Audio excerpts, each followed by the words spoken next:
Om Shanti, everyone. Welcome to your spiritual vaccine hour. I'm your host, Sister Jenna. Happy Saturday. I don't like to sometimes say Monday, Tuesday, Wednesday, Thursday, Friday, Saturday, because sometimes when we do reruns, it might not be Saturday.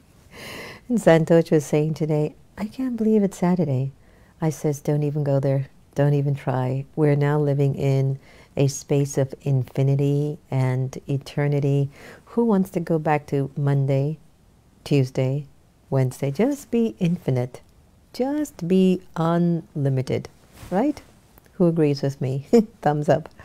It's been a nice day today. I really took some time. I went out on my own in the RV. I went to the meditation museum, got some mail, picked up some documents and papers that was pending, and just Happy and I. We went around, went by the river, went by the National Harbor. That's the one in Maryland, and it was so pretty out there. It's such a pretty place. I was surprised that the MGM building and resort is all closed. It was like a ghost town. I felt it for everyone. I was like, wow, I remembered this place used to have like thousands of people coming in and out, and it was closed. Like there was nobody there except for 2 police cars that were parked at both ends of the, one at the entrance and one at the exit. So I guess they're just monitoring the space, and there were a few people out, not a lot, but there were a few people out, and not many were wearing masks. And of course, my common sense got the best of me, especially those that are eating. Of course they can't wear masks. They're eating. So I go, oh yeah, they're eating. Of course they can't wear the mask while they're eating, Jen. Duh. But for those that were walking around, I was noticing that they did not have on the mask. And I thought to myself, I hope they become aware of just the importance of wearing a mask. I know even if we just don't know, and it's just a service to the others. So whether we're aware of whatever is in the air or whatever, and whether you even question media, just be cautious. If we can just deal with this for maybe another few weeks, and then this virus no longer exists because we're not, spreading it all over the place, then we can move on and move into our new norm, which for me I feel will be definitely an energy of mind over matter. There is no doubt that we're using our minds a lot more than we were accustomed to using our physical bodies. Remember those days when we would be running late for a meeting in a car, or you're running late? One time, I have a very intense schedule, and one time I was going to, it was Miami, and I was going to catch the flight, and when I went to the clear to do that check-in before I went to the TSA, the TSA agent took my, the clear agent there picked up my thing because it wasn't accessing me in. It says, you're at the wrong airport, it's the other one. And I was like, what? This is how, things were going so fast in those days. Remember, everyone? How things were moving rapid? Or at least we thought they were. And then when I was at the museum today, I was thinking about how we used to have so many people come by, and I loved the personal touch and the human connection. But there was also something very beautiful in the stillness of the space.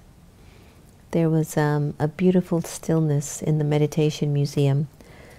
And as I walked around and looked at the exhibitions and the installations, and I paused, I looked at the artwork and read some of the pieces, I just sat for a good half an hour in meditation. And I went, when we open up again, we'll just really just do meditation. Just come, sit quietly, and we're done. It's a meditation museum. I just felt like more of that pull into stillness, that energy of stillness. Like I mentioned yesterday, that if we can honor the energy of stillness more and more, we're going to feel the power of the mind over matter. I'm a firm believer that our thoughts can shift things. And I believe that if a handful of well-intended people come together for a cause, it can also shift things. I believe that the power of thoughts can heal. I believe the power of thoughts can make you get sick. I believe the power of thoughts can influence a relationship to heal. I believe the power of thoughts can influence a relationship to crumble. We just don't know when that last thought will create that critical mass or create the energy needed for the transformation to happen. And what happens to you and me is that on the journey we sometimes become impatient with the process. And as we're planting the seed of thoughts and trying to grow this particular thought by watering it every day and putting the right feelings in it every day, we get frustrated and end up maybe back into an old paradigm of thinking, or we get influenced by external environments and things that really weren't connected to my foundation or the original journey of the soul. So we stop recognizing how much power our minds have, and we start to feel like the physical has more intensity than the subtle. And you and I know right now that it doesn't matter how physically deep you think you can love someone, nothing is more powerful than love from Baba, from God. Nothing. Nothing compares to it. I've seen people with a lot of money, and you sometimes think that after you reach a particular level of economic security, you settle. No. There's always a wish, let me invest a little more. Let me go a little bit more here. There has to be a turnaround. I just heard that Google was investing $10 billion in India. India's company Reliance by Mukesh Ambani. And I was like, wow, that's so amazing. 10 billion. And I want you to sit there for a little bit because it's mind over matter here. What does 10 billion, or let me go back. What will $10 billion in your bank account? How will knowing you have $10 billion in your bank account, what type of person would you feel yourself to be? Just for a minute. Mind over matter. $10 billion in your bank account. There are people in the world with over $10 billion in their bank account and in assets. What's their personality like? We were talking about this yesterday, how the Ambani family have acquired an enormous amount of affluence, and from the inheritance that their father left behind for them, some of the brothers multiplied it, and some of them stayed the same, or some made losses. And so my question was, what was in the soul that was able to multiply it 100 times more? The inheritance. What was the energy of the soul? What was their thinking capacity? What did they envision and see? And I'll have to tell you, they thought out of the box. They thought bigger than what their world was offering them. And the reason why I think that is so important to do is that when you set yourself up for a bigger idea and a bigger dream, knowing that it is helping you to really push your energy forward, for you to really remain inspired, to be inspired, you will realize that it's okay to dream big. I've observed by many people, they keep living in the past, and they're going back to such a small vision. I used to have this, I used to have this person, I used to be married, I used to have this money, I used to, oh well, okay, I'm guilty. I remembered once saying, oh, in my 20s, my body was perfect. So I remember that. It just comes out naturally. But the whole point is that we naturally go back sometimes to the past, you know, and it's a small story. when the present and the future just might be offering you a bigger idea. But we don't do that. We just don't. One of the greatest subtle powers that we have is the power of our thinking capacity, our powerful mind, and we don't use it. Not the way that we can. We wait for something physical. We wait for someone to send us rose to prove they love us, but we don't catch the thought of love. We wait for something to break down until we realize we have the capacity to do things right. We wait for ill health to come until we recognize, we are loving people or whatever. We wait for an opportunity to come for money to just come flowing in like the Niagara Falls until we accept or feel that we're wealthy. But you can't get the money flowing like Niagara Falls if you don't think you're wealthy already. And I know a lot of people talk about these things, and I'm not talking about them loosely. I'm asking you to look at the power of your thinking. And the other day, I was just thinking about certain things that you could be around, certain environments that you're around, certain energies that you're around, and you can get really, really upset at yourself, asking, why am I creating this? Why is this my reality? That's okay if you do that, if you're willing to find an answer. You see, you've got to be the person who can solve problems, not live in them or let the problems beat you up. You've got to be a solutionary, not a breakinary. Be a solutionary, somebody who thrives to see, well, let me see how I can use my thinking abilities to make this work. Let me see if I can overcome this particular handicap in my personality. I don't know, it's just there's something refreshing about human beings who are constantly thriving because they're inspired to find out the capacity of their thinking.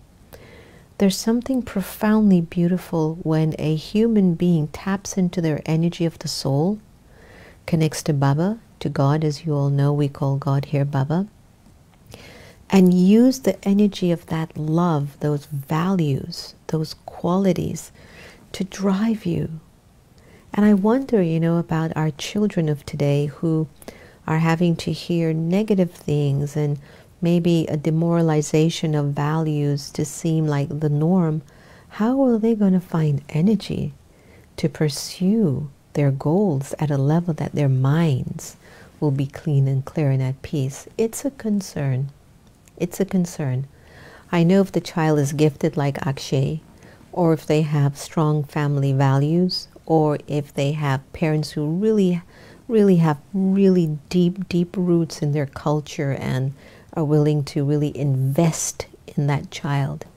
One of the biggest things about many children who are grounded and clear and focused is those parents or somebody, when they were children, invested their energy in that child, and the child becomes solid, a solid citizen for humanity. If you never got that investment as a child, it becomes very difficult for you to even trust yourself because you never had trust. And your mind will create that matter of a lack of trust in relationships. You never had it. And it doesn't matter how safe your environment is, you don't know it. But yet the universe and the drama is so just that it'll put you in an environment for you to see over and over again that you now have permission to trust. Weird, isn't it? How the universe and the drama will say, let me show you what trust looks like. Look at this person. Look at this place. And it's strange, even though you might walk with a lack of trust in your energetic field, still the universe says, I want to help you. And it shows you over and over again until you try to figure it out. Sometimes all the people in your life are actually there to try to help you to see something that you have completely missed. And because you're attached to these people, you don't see the lesson. It's when you break the attachment and you dive deep into your love and your inner stillness, do you get to see what's really in you. And the power of your mind wants you to use it. It wants you to say, use me in a way that I am of service, not only to myself, but in service to the bigger picture of our better humanity. So let's take a look at our mind over matter session today and see if we could learn something from tonight's sharing. I want you to make sure you have your pen and paper like the other day and jot down some things that might be quite useful for you. You ready? I'll give you a second if you need to get your pen and paper. So tonight's discussion, we're looking at the impact of the mind and how the mind is like it's like a storehouse of the thoughts that come and go. A lot of times when people meditate, they say, "Sister, I don't know how to let my monkey mind sit peacefully." I don't feel it's the mind. I think the mind has a lot of stuff going on. I think what needs power is your awareness, your intellect, the one who can tell the mind, just sit here for a minute, no? Give me 5 minutes of your time and just let me feel peace just for a minute. I just want to be at peace just for a minute. You have to have that power to tell your mind what to do. And that's one of the things that we really need to keep developing over and over again until it becomes natural. So let's take a look at mind over matter, right? There's an inner journey, which is all about yourself. Then you have, your attitudes and your influence and your roles that you bump into along the way. And then, of course, the power of the effects of your thoughts determine everything that you feel, see, interpret, define in this particular lifetime. So the inner journey is of the self. And when you look at the self, I want you to look at the subtle aspects of spirit, the subtle aspects of the soul. It thinks, analyzes, creates, definitely feels what it's thinking. It can imagine or dream, but it also has a great capacity to remember. Okay? So when you're looking at the inner journey, imagine it to be your software. Right? So you can actually be more like aware that my software has this ability. It's subtle. It thinks, it analyzes, it creates, it feels, it imagines, it remembers, it dreams. Now, when the matter becomes more dominant in the understanding of I, the soul, then you focus too much on your gender. You're really caught up in how you look. Your race is the most important thing. Is my nose long enough? Is it puggy enough? I think the big thing now is to have big lips. There was a time big lips weren't a big thing because big lips belonged to a certain ethnicity of a people. And now all of a sudden everyone is putting, what do you call that thing? Botox, I think, in the lips. And now everyone's got like big old nice big lips. So again, a lot of us are so caught up on our features, and I get that. I'm a believer that I should always look clean and well put together, but I don't waste a lot of time in the mirror doing it. I just know I put my hair in one, put on my sari, put on a little jacket, and I'm out the door. Okay? That's just my routine. You might go, okay, great. You don't know what it's like to find something to match and to wear and stuff like that. That is true. I don't. But the destiny gave me this choice to make, and to be honest with you, I feel fine. It's not like I feel like I'm missing something or anything like that. So, and maybe because of the clothes that I wear, maybe my jackets or the sari, maybe they're a part of my expression of my gross side. I hope not. I feel it's a mixture of both, my subtle with my gross, that I'm an anomaly. I was talking to someone today, and we were working on a project, and we were saying that one of the things about me is like I'm an anomaly on the path of spirituality. And I was speaking to one of our wonderful students, and she was sharing with me her brother was saying, oh, she's not like a guru. Gurus are not like that. They don't laugh. They're not that, kind of close or easygoing with people. And I said it's sad that he feels that he has to feel inferior, to feel like he needs to worship someone. And I was saying to myself, that's one thing we don't do here.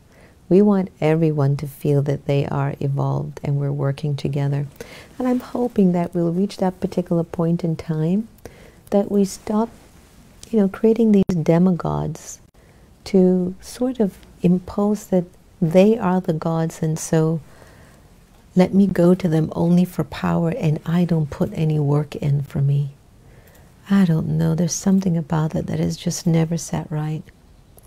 I just feel that we have the capacity, we have the power to use Baba's love and Baba's power to make our lives into something. Whereas others will go, no, I need to make sure that person, does their penance, does their sacrifice, does their thing. And he has no idea of the principles and the sacrifices I made.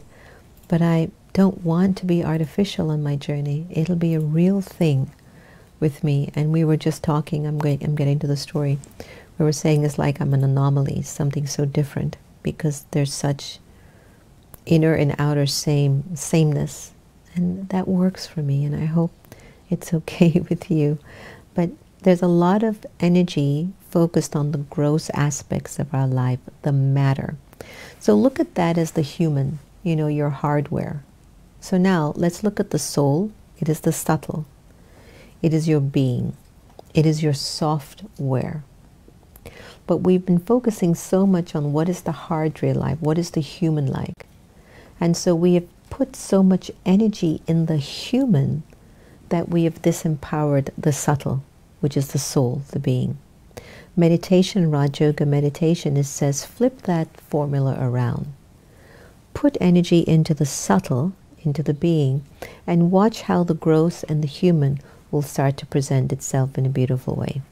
So the being is the self, and when we talk about being subtle, we look at the energy of light around us.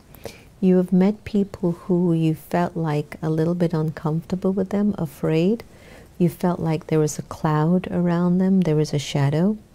So there was a mixture of something going on inside of them very deep. And they have to do the work on themselves. It's not about me, but you kind of sense, where's the light here? So when you have a lot of spiritual energy, which comes from the soul, there'll be a lot of inner strength in coping with relationships, financial situations, not just physical strength, the emotional, spiritual, mental strength. That's what happens when the soul has a lot of energy, which is a lot of light. It gets a lot of strength. So life will be your existence. It's just how the soul is actually expressing itself. And you can do that with power, or you can do it without power. When there isn't power in your existence, which means the thoughts that you're having in your mind are really not connected to your higher version of yourself, so you feel powerless. And if you're like me, where you've been in situations where you can't control the outside situation, or you can't control the person, and at the end of the day you acknowledge, if you're very honest, where's my power in me? That I don't have to say things for something to happen. Shouldn't my vibration just automatically create that atmosphere? So when the soul has developed its force, you can see the way things will function around it. Where? Because there's power. And when there's power, things happen. When there's a lack of power, there's always a struggle, But when there's power, always remember that. People always say you like powerful people because they get things done. So in the same way as when you have your power, things get done for you. Things will just happen. So let's look at the three key functions of the self. And let me know if you're enjoying it so far, and if it's moving along fine for you. Okay? All right, so let's look at the mind, okay? Now imagine we're all the being, we're all light, we're all souls, we're spirit, we're the immortal, imperishable, eternal energy. Inside of that energy is a function.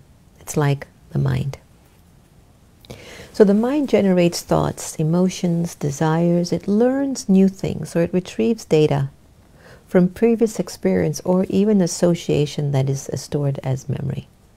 So give that some thought. The mind is your storehouse of thoughts. Thoughts are coming up in your mind. And when those thoughts come up, you can feel them. Now, your intellect is the mechanism for analyzing and making decisions, such as, do I need to have this thought? So many times we use our intellect to say, don't open the fridge and take that cake. It's still coming from a thought, right? Yeah, everything is at a thought level. So what factor in the soul has the ability to say, don't do that? It's the intellect. So your intellect is developed based on what you feed it. If you feed the intellect spiritual wisdom, like we do every night on Spiritual Vaccine, or you listen to things that are inspiring. Before I go to bed at night, I'll listen to some class or something in the evenings, and I'll wake up in the mornings, and after a while I just want to listen, because I want to gain insight for me, so that when I share with you, I'm really sharing from my experience. There's not one night I've showed up here and have said something to you that is something is just out there. It's what I have felt. It's what I'm going through. It's what I've learned in Raja Yoga meditation taught by the Brahma Kumaris. And maybe that's why it's so simple. A lot of folks will say, it's so simple what you're saying. I go, it's simple. You know, I just have to change the way I think. So the intellect has the ability to analyze and to help you with your decision-making process. The desired thought and course of action as well. Now the memory bank, and you've heard me talk about sanskaras, so let's break it down to simplistic language. It's your memory bank. It's your personality. You've met certain people and you've said, oh, I don't like her. What are you picking up? You're picking up her sanskaras. It's not necessarily her mind or intellect. You don't know her or him. You know, it saddened me during the election how I used to hear so many people speak ill of one of the presidential candidates. And I used to be like, what is it about people who tend to criticize or judge people, women especially, who are strong and confident and bold? And I've questioned that in terms of what is it that touches, I don't know if it's just women or men, maybe both, that when a woman is just bold and confident and, you know, willing to kind of step into the ring and do the fight, she gets so many things thrown at her. And what is like okay for the male, for example, is not okay for the female. And I get that. I'm a big supporter of that. All I'm saying is, in an age where, like, there should be job equality, there should be pay equality, that why is it if, I'm going to give you a very simple example. If there is a harassment case at work, let's say a guy harassed a girl, okay, she gets looked upon as if she's the scorned one wearing the scarlet letter A. But if it's the guy, he like walks with his chest out, oh, Miki Mosabe, you know, and he like, everybody's like praising him, hey boy, you're the stud. And I think all of those thoughts and quality of thoughts that we're at a particular point, all of that's changing. So if you've walked with the sanskar of being so male-dominating, that has to change, because the soul has a beautiful opportunity of having the balance of both masculine and feminine traits. If one is more than the other, there are going to be issues. And I think if we can shift that, I think it'll be a big thing if we could do that. So I kind of went off track, but I hope you understand where I'm coming from. So the memory bank is the personality, right? It's your sanskaras. And it's where, you know, a lot of the subtle energies that are driving your realities are coming from your personality. Example, you dream of something, you go, oh, I want this, but there's always another thought that seems to be 10 times more powerful than what you think you want. That's where your sanskars are. That's your sanskaras. Something that you've done over and over again that has created such a foundation, such a depth in you, that you're so unclear. Why are these things happening to me, you might say? You go, I've been such a good person. You are a good person. But there's still some residue of energy somewhere tucked away in the soul. You see, the energy of soul, it's bigger than the universe. Did you get that? The energy of the soul is bigger than the universe. That means you've got so much in you to discover. You know, so the sanskaras are holding a lot of our experiences, memories, deep rooted impressions of the past especially. So the mind generates thoughts, emotions, and desires that are drawn mostly from past experiences. But do you know how these past experiences are coming to life? Through your five senses. I love fragrance. I love a wonderful perfume. I love perfume that smells like gardenia and roses. And then my third would be jasmine. My favorite smells, I could smell rose perfume forever.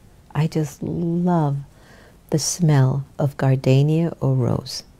I love it in a candle. I love it in a room freshener. I love it in perfumes.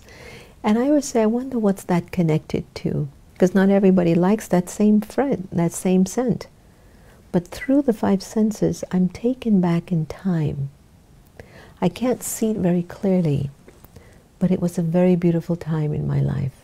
Not in this birth, but in the previous birth. And it was so beautiful and everything was so gorgeous.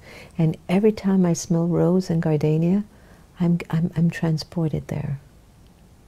So through your five senses, you are actually reliving a memory.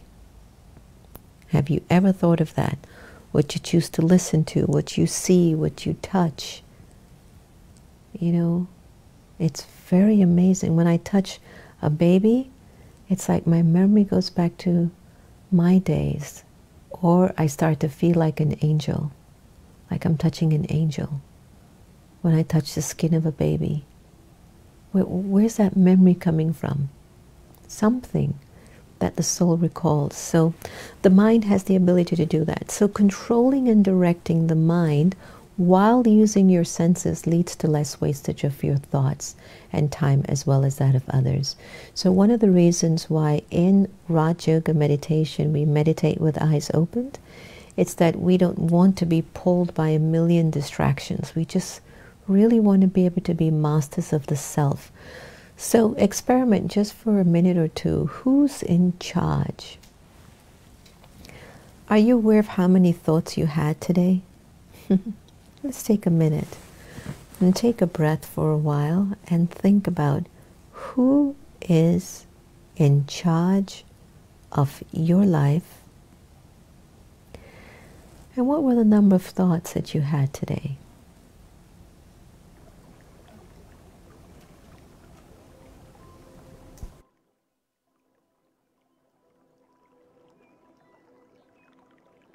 Interesting question to ask the self, right? Think about it. So the mind generates thoughts, and thoughts are like seeds, right? So the more I think responsibly, the greater the impact of the results will be.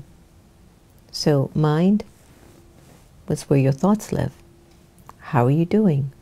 What were your thoughts today? Who controlled your thoughts? Right? So just as we eat healthy and nourishing foods and perform exercise for a healthy body, at least some of us exercise for a healthy body, so too I generate pure and positive thoughts and churn. You go deep into these thoughts on how to apply them in every situation. Let's say you had a disagreement with someone. Do you go first in blaming the person, or do you first check yourself to ask, why am I feeling this way? Because if you're in charge of your mind and you're in control of what you want to think, then you always first start with you. Why is my peace disturbed? What's going on with you? And so it's important to recognize that each thought carries a consequence. So practice having a healthy diet of thoughts on a daily basis and shed the weight of waste thoughts. Waste thoughts make you feel heavy, cloudy, uncertain. It takes away your confidence. It makes you lack focus. It makes you have doubt. It makes you confused. It turns you into a complete like upside down. Okay? So when there are too much waste thoughts, then just a lot of negativity surrounds you. You don't want to have that. So your thoughts are your creation, which makes them your property. Your thoughts are your creation, which makes them your property. So contemplate on the consequence of your thought before you develop it into an idea. So whenever I come up with anything creative, I think I can feel, does Baba give blessings on this one? Today, one of our sisters from Peace Village called me to ask me something, and she was saying, Jen, you know, everybody always says about you, you're the most creative Brahmin in the whole Brahma Kumaris. You know what I told Sister Dorothy in Peace Village? I says, I accept that. You are right. And there was a time I would never do that. But it was so powerful for me. She says, yeah, oh yes, because you are. I go, I'm aware of that. I'm 10 steps ahead. That's just my part. But I was such a deep feeling of security when I confirmed to her what they were gossiping about me. And it's a good gossip. It was that she's very creative. You know, it's good gossip, not negative. And I said, yes. So when you get a chance, maybe tonight, do some self-assessment. See what you're up to. You know, there's certain things that are really awesome about you. Don't push it aside. Own it. Own your awesomeness. Own your goodness. Tell Baba, Baba, thank you for sending me this gift. Thanks for refining this particular quality in me. Always recognize your strengths. So your intellect has the ability to make your decisions, right? As I mentioned earlier. And let me know if everyone's enjoying this. I don't know who's watching where and what, so I have no idea if YouTube is on or not, so forgive us for that glitch. So the intellect makes your decisions. So it's working on YouTube now? Okay, great. So it's good that it's on YouTube. The mind creates options, many thoughts. Analyze the impact on the person or thing that came to your mind is the work of your intellect. Now think about this. The intellect makes decisions. The mind creates options, many thoughts. Analyzing the impact on the person or thing that came to your mind is the work of your intellect. You get it? So you got to check, what's the benefit here? How do I understand this? And benefit doesn't mean what am I going to walk away in this deal with and maybe not bring that person up with me. The benefit is, how will the two of us win with this deal? You all know I've spoken always very highly about See Good TV because I appreciate the founder and the CEO of See Good TV, Trina Wyatt. And when I show up with See Good, I'm not thinking about what I'm getting. I go, how can all of us win with this project? Because what you're doing is amazing. And why I think that's so important is that we need this energy more in the world. Because there's so much selfish motives, you know, it just creates a lot of confusion and a lot of hurt hearts. So your strength lies in your ability to make appropriate decisions. Be very sharp in your decision making. And in order for you to develop sharp decision making skills, you have to practice self-honesty. It'll be crucial. The best decisions are based on your conscience. See, conscience, honesty, both connected. Do you see that? Your conscience has a very deep relationship with honesty. Without honesty, your conscience will be dead. So your sense of values, to the extent to which your values are emerged in your intellect, you have to check that. The return of such decisions are always beneficial. Not necessarily at the moment, but certainly they will come tomorrow. So when you're weighing out, I had mentioned, how will the both of us win? That's a value-based request. That's a value-based idea. How do we all benefit if both of us work ourselves to the nines to make this work? You know, if both of us put in the energy together to make it work, everyone's going to win. Everyone's going to win. But there's always somebody just want a quick thing, you know. put in a little bit, but they want a lot. So that's an imbalance. And that's where a lot of obstacles and difficulties are coming in workplace, in teams, in homes, in relationships. Always you hear the wife might say, I do so much and nobody looks out for me. Or the husband might be, I do so much and she doesn't do anything at all. So you have to look at that. So let's take a few minutes in silent reflection and emerge your strongest values, but also be cognizant of where your limits are. Let's take a minute and just reflect for a while. Santosh, could you put on just one of those nice, just take about 2-3 minutes and we'll pause for a little, because I know you're getting a lot today, but you need that sometimes, no? So let's just take 3 minutes and think about your strongest values and what do you think might be your limits.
Om Shanti and welcome back. Sometimes it's really important to identify what your strengths are and what your limits are. Your limits are getting in your way. Your strengths will never get in your way. So let's go back to the PowerPoint. As we were saying that today I was talking to Sister Dorothy in Peace Village and she was sharing about your strength, the most creative person in the whole Brahma Kumaris. That's 1 million people. Do you know how much of a compliment that is? You are the most creative BK in the whole Brahma Kumaris. And I said, I accept that. I agree. I'm always ahead of the game. I get that. It's just my part. And there was such a confirmation in that. There was absolutely no ego or denying or resisting. It was like, yes, it is a strength. Om Shanti. What can I do for you? So it was so interesting. So the memory, let's go back again into the inner journey of the mind, the workings of the mind, but also how the mind is like the houses your thoughts, the intellect helps you to make decisions, and then the memory are your sanskaras. It stores your data. And believe it or not, this is what changes in Raj Yoga. What actually gets transformed when you're having remembrance of God in meditation and remembrance of your original innate values is your data changes. Your behavior automatically starts to shift because now you're getting to the root of who you are, not just the leaves, not just the branch, but you're getting into the root. So your memory will drive the thoughts that enter your mind, the desires that enter your mind. The feelings, the experiences that you're carrying are coming from your data, from your sanskaras, from your personality. So it has a way of kind of showing up in a kind of mystical way, some memory, something what we would call like a deep psychic experience, like where's that feeling coming from? And you're not always able to identify it. It's your sanskaras, it's something very deep. So repetition of the above can be considered as layers. So many of us will do work on ourselves and we feel like I've done that, I've overcome this, I've gotten over it, and then 5 years later, same thing. Different person, different name, different place, but you're in the same situation. I have counseled so many people who have said, I could have sworn I was over this relationship, or I've attracted somebody else, it's just a different name, different place, but I'm in the same situation I promised myself I wasn't going to be in. That's because there are deeper layers that you have to get to inside of yourself, to remove, to refine, to revisit perhaps. So look at your innate values. They are your eternal properties. And even though they don't always act through your sanskaras or your memory track, they don't always come out as you want them to, they're there. They're not gone anywhere. They're just not being used. It's sort of like having a gorgeous pair of shoes and you don't use them, but they're just in the box, right? They're there, but you just don't use them.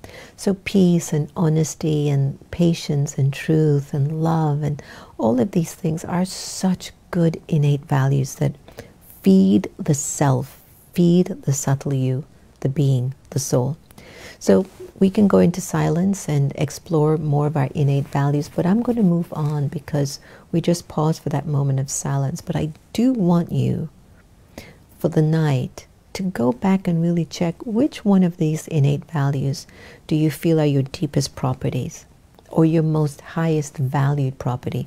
Remember that game we used to play, was it Monopoly? And there was always this very cheap property. Someone help me. Was it Baltic? Baltic or the other one? I think it was like as soon as you kind of went out of the go, there's Baltic or something, and they were your cheapest properties.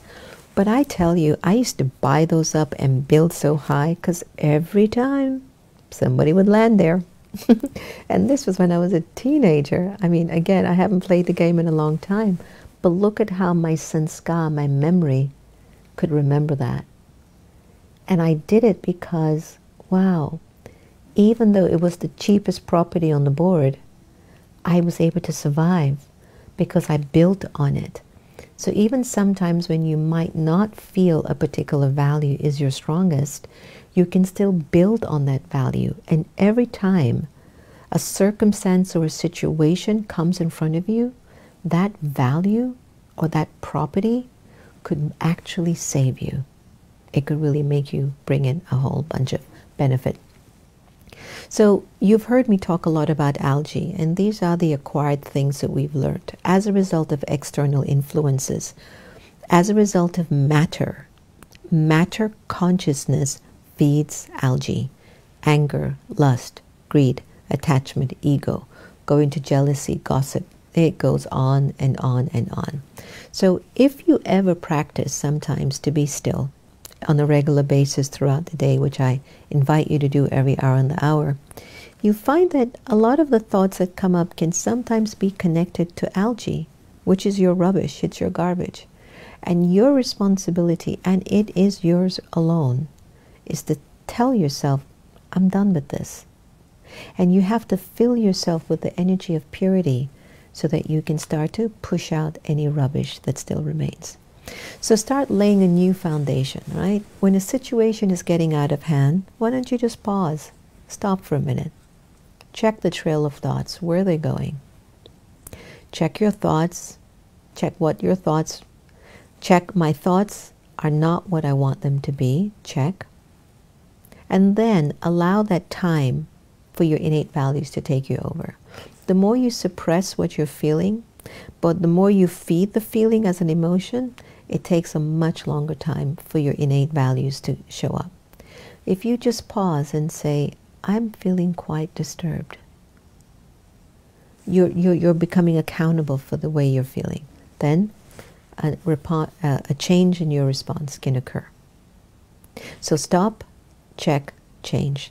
This process will take you only a few seconds and will contribute to a big difference in the outcome. See, stress is instantly reduced when you have this kind of an inner understanding and practice. Practice this a few times for the day. and you will always find the solution will come up. Today, Santosh was having difficulty with the YouTube, and he was like, he could do it, and he did it. He finally got it up. So, mind over matter, check your attitudes, influence, and roles. We play many roles, but I, the soul, the one in the middle, am the one who's playing all of these parts out. So imagine if I keep thinking of myself just as a role: student, worker, mediator, parent, child, advisor, friend, sibling. Well, are you the role or are you the soul?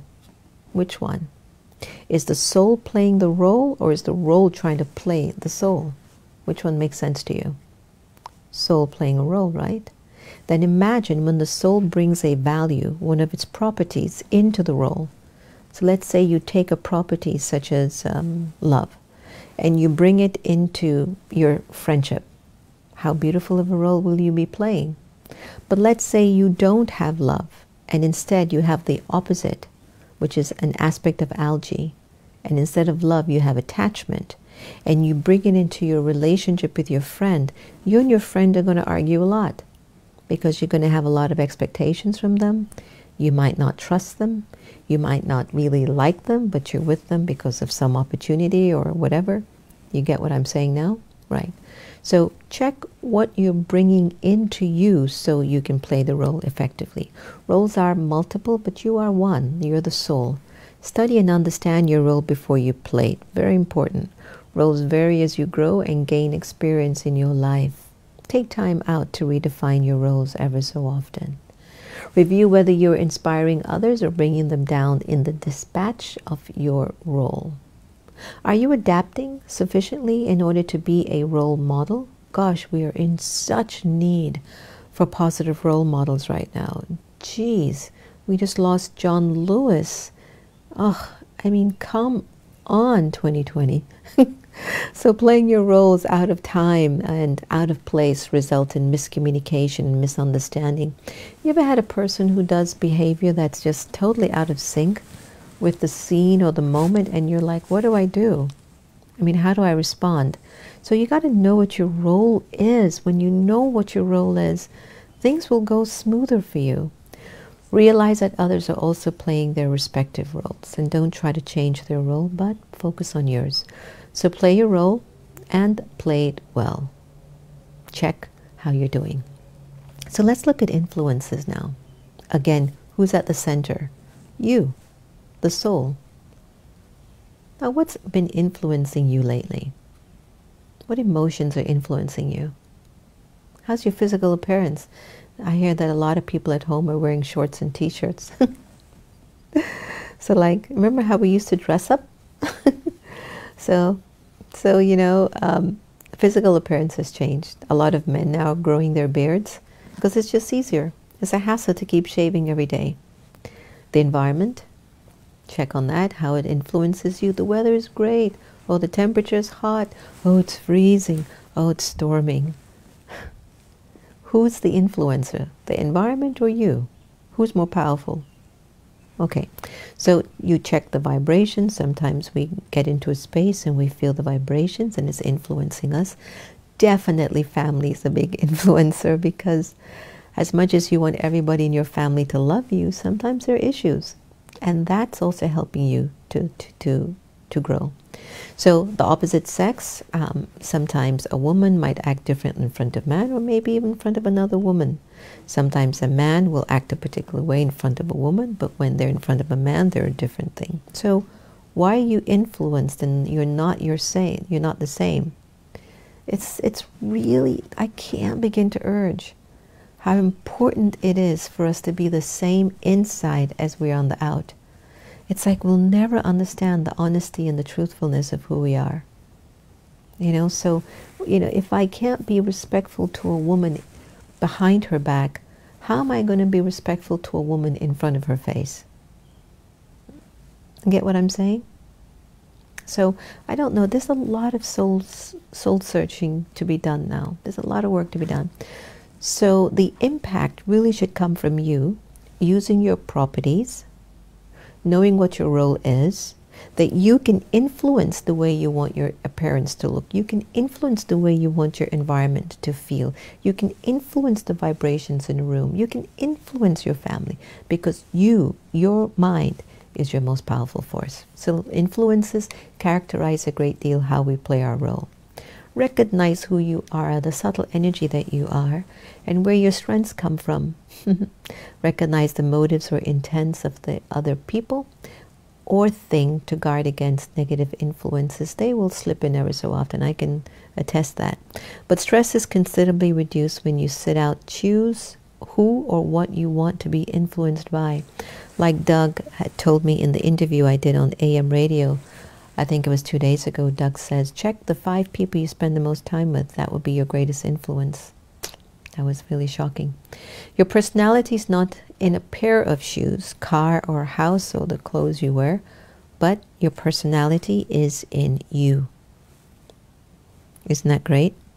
Your personality is in you. It's not your car, it's not your husband, it's not your spouse, it's not, your lips. It's the energy that's in your hardware.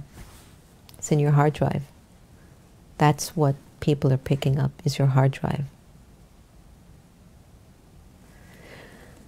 Respecting the roles of others requires a change in your vision towards them. Very important. A lot of people in certain hierarchical environments feel like they don't have to respect you because of this or that. They think they're better than you.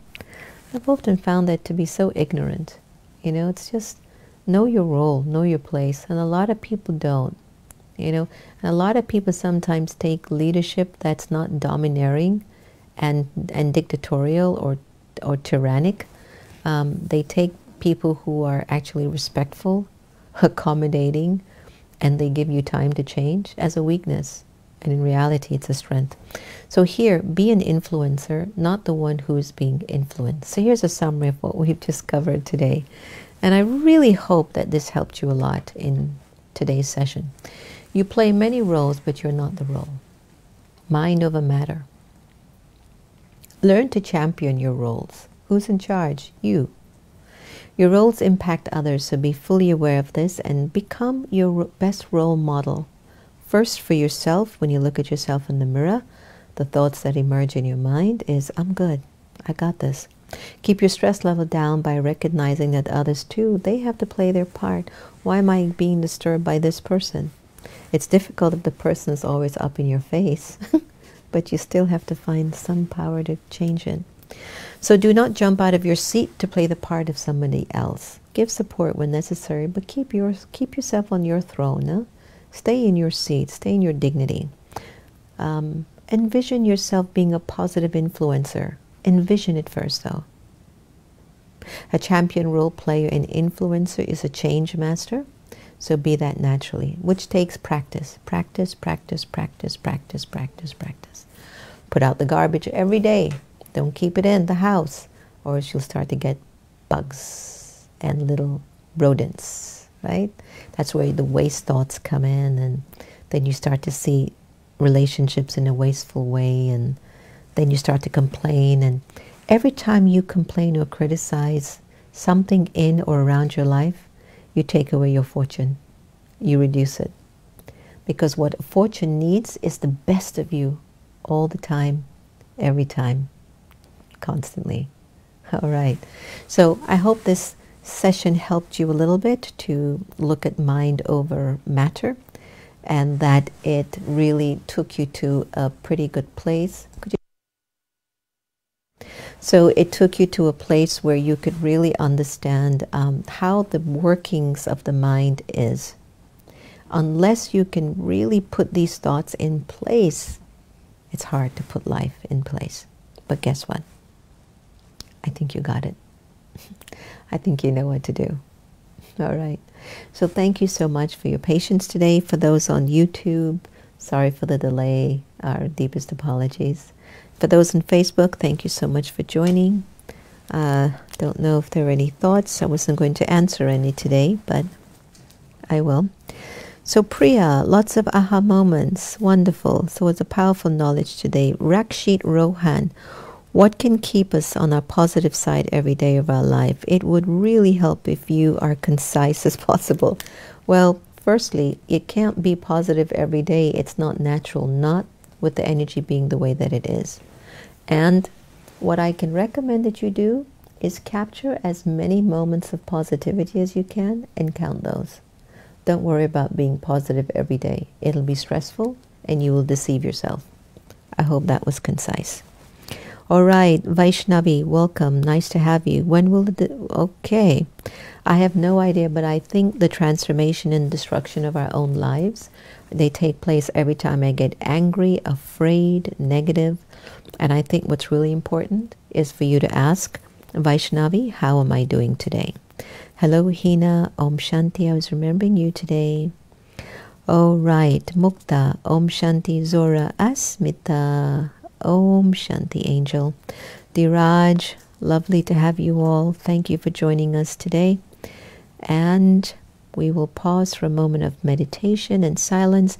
Everybody on Facebook, thanks for coming in. Nita, so nice to hear you. Yes, Nita, I am creative. I'm totally owning that with lots of respect. So, your daughter's birthday, Vashti. Happy birthday to you. Happy birthday. What's her name, Vashti? Happy birthday to you. Happy birthday, Angel. Wishing you the happiest of everything amazing for you. We have to get into that energy, you know, that belief system in ourselves and get out of that negative pattern of thinking. Hey, Jennifer Scotland, you're welcome. You're welcome. Sudha, Om Shanti. Manhar, Om Shanti. Ranju, Bryn. Oh, Bryn, gardenia is burning now. Oh, send me that fragrance. I love gardenias, especially the real, the smell of the real gardenia. It's so amazing. Tuberoses, your top. Yeah, Barbara. Congratulations on you getting your stuff in Virginia. Lucienne, nice to have you. Aditi, Ixia, Mario, Bippo. Hope to hear you from Profound Reflections from Guadeloupe, French Caribbean. Bonjour. Comment ça va?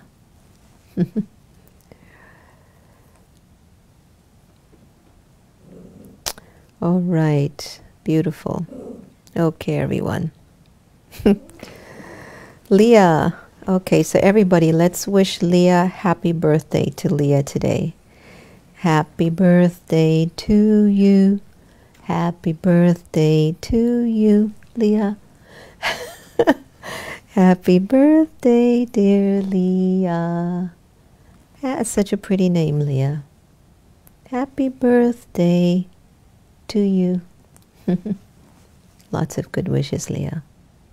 May you grow to be a strong, powerful, secure young lady.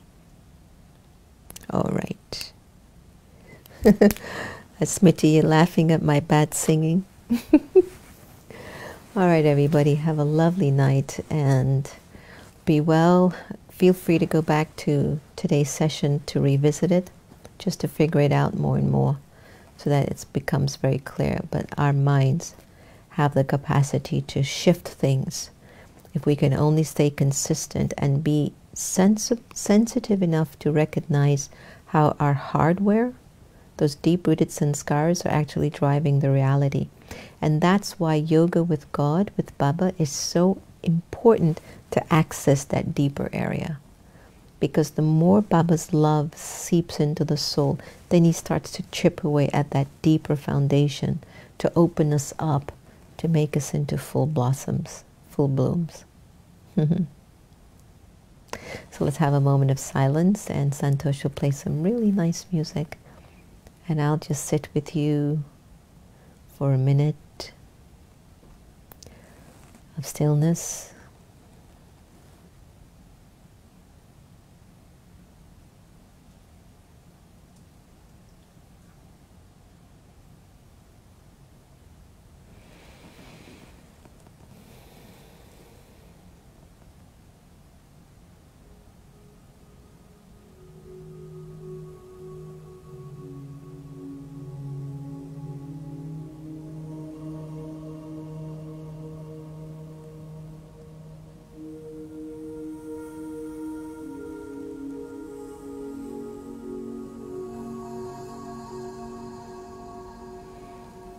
Om Shanti.